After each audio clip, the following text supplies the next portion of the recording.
कस्तूरी तिलकं ललाटपटले वक्षस्थले कौस्तुभं नासाग्रे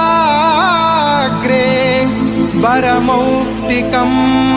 करतले वेणुः करे कङ्कणम् सर्वाङ्गे हरिचन्दनं सुललितं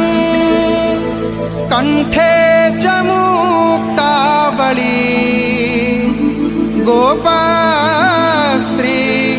परिवेष्टितो विजयते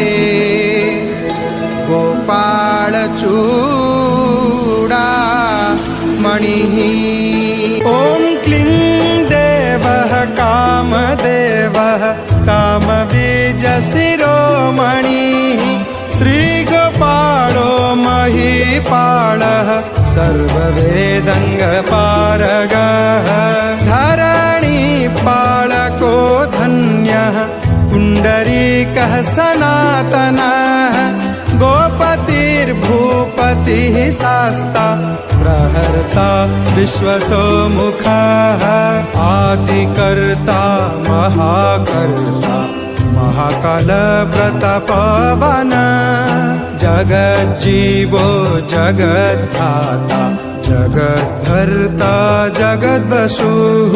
मत्स्यो